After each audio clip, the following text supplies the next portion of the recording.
दी and भी है हमारी स्टोरी का। हर आदमी के कहानी का दी एंड होना है, ये बात भी तो सत्य है। और उसी को देख के आदमी अगर उसके बारे में विचार करता है तो फिर उसका बुद्धि काम नहीं करती है।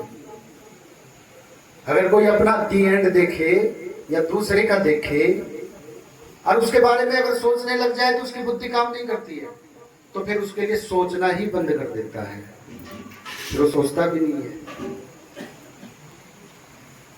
तो ये कथाएं भी हमको यही सिखाती है कि जो दी एंड अंत है, हरि अंत हरि कथा अनंता। अनंता भी है एक शब्द, अनंता जिसका कोई अंत नहीं है। एक है अंत और अंत के बाद है अनंता। अनंता जिसका कभी कोई अंत ही नहीं होता है। और ऐसा कोई जजमान का भी नहीं। हमारा एक संकल्प है, देखो कथा अगर होती रहती है, अगर आप लोग सेवा करते रहते हो, व्यवस्थाएं बनाते रहते हो, व्यवस्थाएं बन रही, ऐसा नहीं कि किसी चीज की कमी भी होती है, कमी भी नहीं होती है, समय पे सब चीजें व्यवस्थित होती है, लेकिन बहुत अच्छे रूप में भी हो सकता है ना। अच्छे रूप में बहुत लोग, अब रोड का भी थोड़ा साथ देना है, इसको थोड़ा ठीक कर देंगे और ठीक हो जाएगी, तो बहुत लोग भी आए। अगर आप लोग पहले से, हम तो हमें एक तैयारी करना होता है, उसमें साथ करना होता है, एक बार आना बैठ जाए। अब जैसे शिवरात्रि को पता है भी नहीं करते हैं तो लोग पूछते भी हैं कथा शिवरात्रि कितनी तारीख से हो रही है, कितनी तारीख से हो रही है, लेकिन पूजा करने के लिए तो समय माताओं को प्रेरित करना चाहिए अपने पति को कि साल में एक बार एक दिन तो तू पूजा कर ही सकता है, इतना तो भगवान ने तेरे को सब कुछ दिया ही है। तो उसके लिए प्रेरित करें कि भाई धर्म करो, क्योंकि आदमी व्यवस्थित रहता है ना समाज में, घर को चलाना है, पैसे खर्च लाने हैं, इधर से करना है, तो अनेक प्रकार की टेंशनें होती हैं, बच्चों के भर्ती बढ़ाना है, फीस देनी है, ये करना है, वो करना है, दिमाग में पल्ले रहता है। तो वो तो सोचेगा कि मैं पैसा बचाऊं, लेकिन तुम तो माया हो, लक्ष्मी तो चंचल बताइए ना, तो वो धर्म के प्रति प्रेरित करेगी ताकि उसका धन शुद्ध हो और धन आए उसके पास। ये प्रार्थना करेगी, पत्नी प्रार्थना करती है, तो इसलिए आप प्रेरित करा करो। और मैं धन्यवाद देता हूँ हमारे भंडारी लोगों को भी, जो भोगशाला में अपनी व्यवस्था कर रहे हैं, कैलाश और महेश, और एक भगत है प्रताप सिंह, जो मंदिर की साफ सफाई, बर्तन भांडे, वो निस्वार्थ कर रहा है। और सभी माताओं का जिन्होंने इनमें सहयोग दिया है, जजमान की जितनी भी धर्म पत्नियां हैं उनका भी बहुत बहुत धन्यवाद है, क्योंकि धर्म पत्नी है आप लोग। देखो हमारे यहाँ पे समस्या आती है क्या, जजमान बनने की सबसे बड़ी बेसिक समस्या आती है। और शायद इस क्षेत्र में ऐसा कोई घर भी नहीं होगा जिसको, जो जजमान ने मंदिर में पूजा नहीं की होगी, सभी ने की है, ऐसा भी नहीं। क्योंकि एक एक महीने के भी यज्ञ हुए हैं यहाँ पे, 2 कथाएं हुई है, 41-41 दिन के अखंड रामायण पाठ भी हुए हैं। ये सब आपके इतने बड़े सहयोग से इतना बड़ा रूप लिया है, हमारा तो कुछ नहीं है, ये सब आप लोगों का एक धरोहर है। और उस धरोहर को जीवित करने के लिए हमें आगे तो आना ही पड़ेगा। हम कोई बुरा काम करने के लिए आगे आ रहे हैं ना, बुरा काम करने के लिए आगे आए तो अच्छे काम करने के लिए, एक हमारी धरोहर है। भगवान के मंदिर में ना आने से बहुत कुछ आना बंद हो जाता है, ये बात सत्य है। आदमी देखो, आदमी अगर हाथ जोड़ के खड़ा है तो उसके अंदर कभी अहंकार नहीं आएगा। हाथ जोड़ के आदमी विनती कर रहा है तो वो गुस्सा कर सकता है, कभी नहीं आएगा। घर घर की परेशानी गुस्सा बनी हुई है, पति पत्नी का कलेश, दुनिया भर का कलेश, भाई बहनों का कलेश ना, रिश्तेदारों तक का कलेश, बेमतलब का लफड़ा, किसका कारण, गुस्सा। उसने गुस्से से कुछ कह दिया, उसको बुरा लग गया बस। लेकिन भगवान के मंदिर में आता है तो विनम्र हो जाता है आदमी, विनम्र हो जाता है, हाथ जोड़ लेता है, हे प्रभु तू ही है सब कुछ, मैं तो कुछ नहीं हूँ। तो देखो उसको फिर गुस्सा, वहां हाथ जोड़ के गुस्सा कर सकता है। विनय शीलता, ये हमारे शरीर के अंदर आना प्रवेश बंद हो जाती है ना। और भी बहुत हैं, 5-10 विद्याएं हैं जो हमारे शरीर के अंदर आना बंद हो जाती है स्वाभाविक रूप से, क्योंकि ये हमारे सिस्टम है।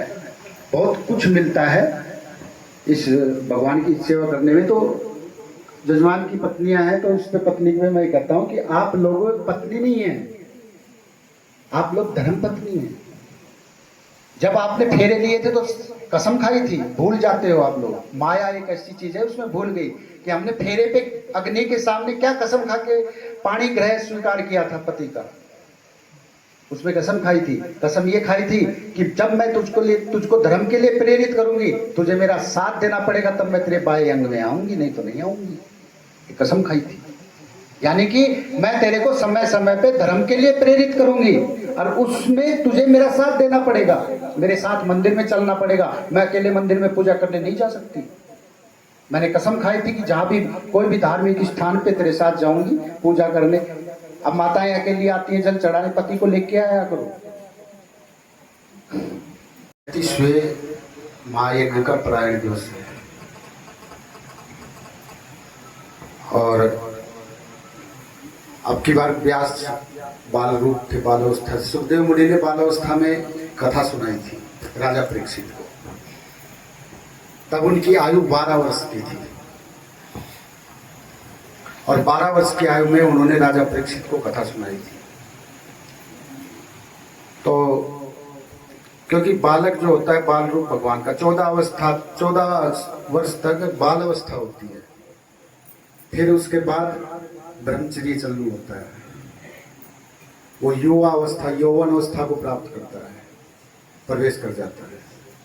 फिर युवा अवस्था में पहले यौवन बनता है, फिर युवा बनता है, फिर युवा से वृद्ध बनता है, वयोवृद्ध बन जाता है, फिर अंत आ जाता है। हर चीज के जीवन का एक नियम यही चला हुआ है कि पहले देखो बीज रहता है, बीज फिर अंकुर लेता है, अंकुर लेता है। तो हमें बीज को देख के कोई ये थोड़ी ना बता सकता है कि इसके अंदर क्या होगा। कभी बीज को आपने देखा है, चने के बीज को, गेहूं के बीज को, सरसों के बीज को, उसके अंदर आप बता नहीं सकते हो कि आप क्या है इसके अंदर, इसके अंदर कैसा फूल निकलता होगा, कैसी हरियाली होगी, हरिता होगी उसके अंदर, कैसी सुंदरता होगी उसके अंदर, कितना माधुर्य होगा, कितनी सौकृता होगी उसके अंदर, कितनी खुशबू होगी उसके अंदर। फिर एक फल होगा, फिर फल के बाद एक रस होगा। एक बीज के अंदर छुपा हुआ है ये सब। भगवान की लीला देखो, लेकिन हमको दिखती नहीं है वो चीजें। वो बीज के अंदर देखो, चने का बीज के अंदर पहले वो कितने प्यार से निकलता है बाहर। हम हरेला उगाते हैं, ये हरेला कथा भागवत इत्यादि में भी हरेला उगाते हैं, हरेला पर्व भी मनाते हैं और नवरात्रि के समय में भी हम हरेला लगाते हैं। ये हरेला लगाने का महत्व समझा कुछ? वो भगवान तुमको कहता है, दिखाना चाहता है कि देख एक बीज के अंदर कितनी चीजें छुपी होती हैं और तू देख इनको। अब बीज को उठा के देखोगे तो कुछ नहीं। और दूसरी सबसे बड़ी बात क्या है, उस बीज को आप तोड़ दो, फिर उसके अंदर वो सब चीजें खत्म हो जाती है। जला दो, उसके अंदर वो सब चीजें खत्म हो जाती है। नहीं तो उसके अंदर देखो सब कुछ छुपा हुआ है, एक पूरा संसार उसके अंदर छुप जाता है। ऐसे ही हम सब के अंदर जो है यही एक लीला छुपी हुई है। और सबसे बड़ी बात है कि उस लीला का एक दी एंड होना है, समापन होना है। यह भी तो बड़ी बात है। हमारे सामने देखो, रोज हम जब कथा हम कर रहे थे और उसके पहले कितने लोग परमात्मा को प्यारे हो गए। तो करते हैं अपने वीडियो को यहीं पे समाप्त, फिर मिलेंगे एक नई वीडियो में। तब तक के लिए नमस्कार, पहला प्रणाम। जय उत्तराखंड, जय भारत, जय देवभूमि। कृपया शेयर जरूर कीजिएगा और लाइक कीजिएगा। कमेंट बॉक्स में कमेंट करके अपनी यादें जो है साझा कीजिएगा। तो मिलेंगे नए वीडियो में, तब तक के लिए पहला प्रणाम।